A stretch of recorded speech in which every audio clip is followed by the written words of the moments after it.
எங்கிருந்து வந்தீங்களோ அதே சோர்ஸோட போய் டிசால்வ் ஆயிடுறது. டிசால்வ் ஆகுறதுன்னா என்ன? கரைந்து விடுதல். கரைந்து விடுதல். கடலிலிருந்து ஒரு டப்பா தண்ணி எடுக்கிறேன். இப்ப இந்த டப்பா தண்ணிக்கு பேர் கடல் தண்ணியா மழை தண்ணியா? கடல் தண்ணி. இப்ப நான் இந்த தண்ணி என்ன பண்றேன்? இப்போதைக்கு தண்ணியா இருக்கு, மறுபடியும் நான் கடல்லே ஊத்திடுறேன். எங்க போச்சு அந்த தண்ணி? இப்ப தேடி கண்டுபிடிக்க முடியுமா அந்த தண்ணியை? இப்ப என் கையில இருந்த அந்த டப்பால இருந்த அந்த தண்ணியை இப்ப கடல்ல நான் தேடி எடுக்க முடியுமா? ஏன்? இதுக்கு பேர் தான் முக்தி. இதுக்கு பேர் என்ன? அதுக்குள்ளதான் இருந்து தனியா ஒரு மெட்டீரியலோட வெளியே வந்திருக்கீங்க, பிசிக்கல் பாடியோட சில விஷயத்தோட வெளியே வந்திருக்கீங்க. மீண்டும் அதுலயே போய் கரைஞ்சிட்டீங்கன்னா அதுக்கு பேர் மோட்சம் அல்லது முக்தி. அதை தாண்டின நிலைகள் இருக்கு, அதுதான் எண்டு கிடையாது. அதை கடந்த நிலையில் ஜீவதுரியம்னு ஒரு நிலை இருக்கு, பரதுரியம், சிவதுரியம், சுத்த சிவதுரியம், சுத்த சிவ துரியாதிதம், துவாதசாந்தம், அருட்பெரும் ஜோதி நிலை. இன்னும் எத்தனை நிலை இருக்கு? முக்தியை கடந்து எத்தனை நிலை இருக்கு? ஒரு 6-7 நிலை இருக்கு. நான் இப்போ அதை சொன்ன கிருகிருன்னு சுத்திடுவீங்க. இப்போ எடுத்தோன்னே அதை சொல்ல வேணாம். மூச்சில் ஆரம்பிச்சு எங்கே போயிடுச்சு பாருங்க.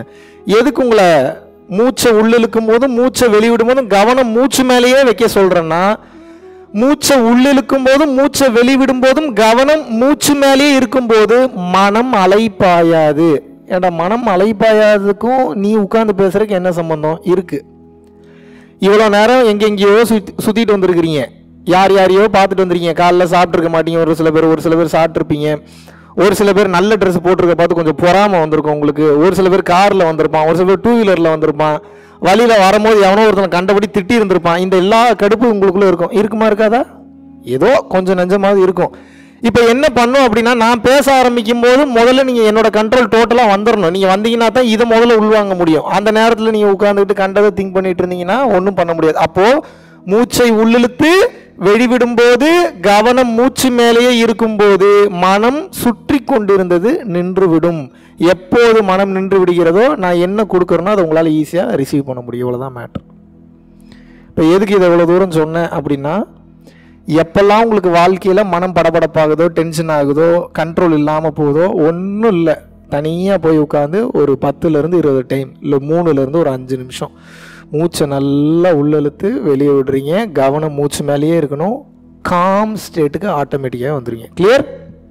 இறைவனின் அருள் கிடைத்ததுக்கு அப்புறம் ஏதோ கூரையை பிச்சுக்கிட்டு ஏதோ மூட்டை மூட்டையாக கொட்ட போகுதுன்னு நினைக்கிறீங்க. அப்படி இல்லை. இறைவனின் பரிபூரண அருள் கிடைத்ததுக்கு அப்புறம் உங்களுக்கு எல்லாமே பாசிட்டிவா திரும்ப போய் நினைக்கிறீங்க. அப்படி இல்லை. இறைவனின் பரிபூரண அருள் கிடைச்சதுக்கு அப்புறம் உங்களை தனியா கொண்டு போய் வேற ஏதோ ஒரு கிரகத்துல வாழ வைக்க போறாருன்னு நினைக்கிறீங்க. அப்படி இல்லை. இறைவனின் அருள் என்பது என்னவென்றால் புதிதாக கிடைப்பதல்ல. ஆட அறிவு கட்ட முட்டா பையில உனக்கு எல்லாத்தையும் ஆல்ரெடி போட்டு அமிச்சிட்டேன், அதை கொஞ்சம் கவனிச்சு பாரு, உனக்கு புரியுங்கிறார்.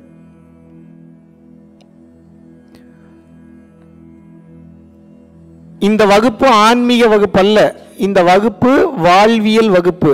ஆனா வாழ்வியல் அப்படின்றத சிறப்பா வாழணும் அப்படின்னா ஆன்மீகம்னா என்னன்னு தெரியணும், இறைவன்னா என்னன்னு புரியணும். இறைவன்னா யாருன்னு புரிஞ்சு ஆன்மீகம்னா என்னன்னு தெரியுதோ உங்களால், அதற்கப்புறம்தான் இந்த வாழ்க்கையை ஒரு மிகச்சிறந்த வாழ்வியலாக மாற்றி வாழ முடியும். சமாதி அடையணுமா, பிறவில்லா பெருவாழ்வுக்கு போகணுமா, இதெல்லாம் எண்டு. இதெல்லாம் என்ன எண்டு? முதல்ல என்ன பண்ணணும்? வாழணும் சார். முதல்ல என்ன பண்ணணும்? வாழணும். எப்படி வாழ்றது, என்ன வாழ்றது, இந்த உண்மையை தெரிஞ்சுட்டா வாழ முடியுமா? எஃபிஷியண்டா வாழ முடியும், அற்புதமா வாழ முடியும், சிறப்பா வாழ முடியும். எப்படி வாழ்றது? இப்ப எனக்கு என்ன குறைன்னு நினைக்கிறீங்க? இப்ப நான் ஒரு மிக சிறந்த ஆன்மீகவாதியா இல்லையா? அப்படி நீங்க நினைச்சுக்கிறீங்க. இருந்தாலும் சொல்லுங்க, பரவாயில்ல சொல்லுங்க. என்ன ஒரு ஆன்மீகவாதி நினைக்கிறீங்களா இல்லையா? நான் ஒரு ஆன்மீகவாதி தான், அதில் மாற்று கருத்து இல்லை. ஆனால் மிக சிறந்த வாழ்வியலான ஒரு வாழ்வியல் முறையை கையில் எடுத்து இந்த வாழ்க்கையை நான் வாழ்ந்து கொண்டிருக்கிறேன். அப்படின்னா என்ன அர்த்தம்? நார்மலா உங்களுக்கு கார் ஓட்ட தெரியுமா? தெரியும். எனக்கும் கார் ஓட்ட தெரியும். ஆனா நீங்க கார் ஓட்டுனீங்கன்னா வேற மாதிரி ஓட்டுவீங்க, நான் கார் ஓட்டினா வேற மாதிரி ஓட்டுவேன். அது எப்படிப்பா? மேலே உட்காந்துட்டு ஓட்டுவியா, டாப்ல உட்காந்துட்டு? அது அப்படி இல்லை.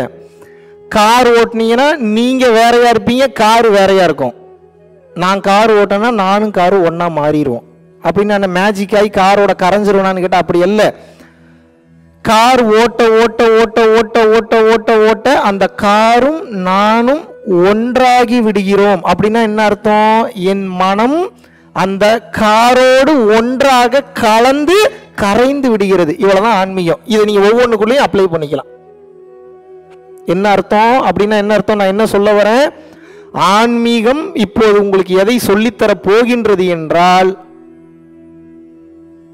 ஒரு வேலையை முழுமையா செய்யறது எப்படின்றத உங்களுக்கு சொல்லி கொடுக்க போகுது. அவ்வளவுதான் மேட்டர். முழுமையா செய்யணுங்க ஒரு வேலையை, அவ்வளவுதாங்க விஷயம். ஆன்மீகம் வேற ஒண்ணும் இல்லை. நீங்க நினைக்கிற மாதிரி ஏதேதோ போய் ஏதேதோ அச்சீவ் பண்ணி ஏதேதோ ஸ்பெஷல் பவர் எல்லாம் போய் எடுத்துட்டு வர்றதுக்கு பேர் ஆன்மீகம் நினைக்கிறீங்க. அதல்ல ஆன்மீகம். ஆன்மீகம் அப்படின்னா என்னன்னு வந்து கேட்டீங்க அப்படின்னா, ஒரு வேலையை செய்யும் போது 100% ஈடுபாட்டுடன் செஞ்சீங்கன்னா அதுக்கு பேர் ஆன்மீகம். அது ஏன் அப்படி செய்யணும்?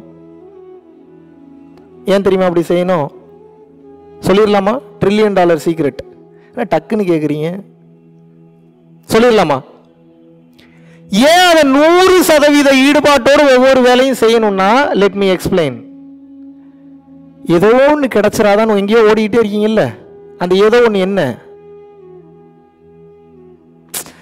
எது கல்யாணம் பண்றீங்க? ஏதோ ஒன்று கிடைச்சிடாதா என் பொண்டாட்டிட்டு இருந்து. எதுக்கு குழந்தை பெற்றுக்கிறீங்க? ஏதோ ஒன்று கிடைச்சிடாதா? சரி, ஓகே. குழந்தை பிறந்தோடனே மூக்கு வாயிலிருந்து ரத்தம் வரணும், குழந்தை பெற்றுப்பீங்களா நீங்க? அப்போ குழந்தை பெற்றுக்கிறது உங்க நோக்கம் இல்லை. குழந்தை பெற்றுக்கிட்டா ஏதோ ஒன்று கிடைச்சிடாதான்னு பார்க்குறீங்க. ஓகே. எதுக்கு ஊர் சுத்துறீங்க? ஏதோ ஒன்று கிடைச்சிடாதா? எதுக்கு சைட் அடிக்கிறீங்க? ஏதோ ஒன்று புதுசாக ஒன்று கிடைச்சிடாதா? எதுக்கு படுத்துங்கிறீங்க? ஏதோ ஒன்று கிடைச்சிடாதா? அந்த ஏதோ ஒன்று என்ன? யார் சொன்னது? அவருக்கு நல்ல ஒரு கிளாப் பண்ணுங்க. திருப்தி. உங்களுக்கு என்ன தெரியுமா வேணும்? என்ன வேணும்? என்ன வேணும் உங்களுக்கு? திருப்தி தான் வேணும். அதுக்கு தான் ஓடிட்டு இருக்கீங்க. நீங்க பண்ற எல்லா வேலையும் அந்த திருப்திக்கு மட்டும்தான் ஓடிட்டு இருக்கீங்க. நீங்க பண்ற எல்லா வேலையும் அந்த திருப்திக்கு தான் பண்ணிட்டு இருக்கீங்க. பட் இதுல கூத்து கொடுமை என்னன்னா, நீங்க எதை பண்ணீங்கன்னாலும் திருப்தி அடைய மாட்டீங்க. எப்போ இந்த வேலையை செஞ்சுட்டு இருக்கும்போது வேற வேலையை பத்தி திங்க் பண்ணிட்டு இருந்தீங்கன்னா எப்படி திருப்தி அடைவீங்க? சாப்பிட்டுக்கிட்டே இருக்கீங்க, அடுத்து என்ன வேலைன்னு நினைச்சுக்கிட்டே சாப்பிட்டு இருக்கீங்க. சாப்பாட்டுல திருப்தி கிடைக்குமா? கார் ஓட்டிக்கிட்டே இருக்கீங்க, கார் ஓட்டுறதுல காரும் நீங்களும் ஒன்னாயிட்டீங்கன்னா வேற லெவல் ஒரு எக்ஸ்பீரியன்ஸை கொடுக்கும். அந்த திருப்தியும் கிடைக்கும், சந்தோஷமும் கிடைக்கும், ஆனந்தமும் கிடைக்கும், உச்சகட்ட நிலைக்கு போயிருவீங்க. ஆனா கொடுமை என்ன, கூத்து என்ன? உங்களுக்கு அந்த திருப்தி கிடைக்கிறது இல்லை. ஏன்?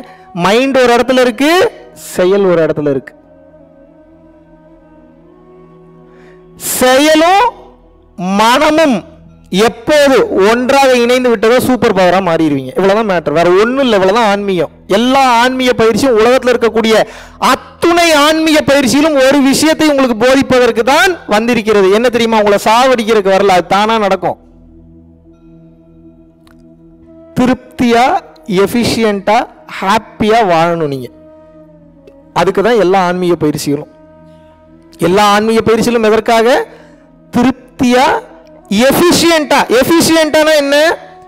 மிக சிறந்த முறையில் ஆளுமை திறனோட ஒரு இடத்துல நீங்க எங்க இருக்கீங்களோ அங்க வாழணும். அதற்கு பேர் தான் ஆன்மீகம். இப்ப எப்படி இந்த திருப்தி வரும்னு நினைக்கிறீங்க? நல்லா புரிஞ்சுக்கங்க. இந்த உலகத்துல நீங்க என்ன வேலை வேணா எடுத்துக்கங்க.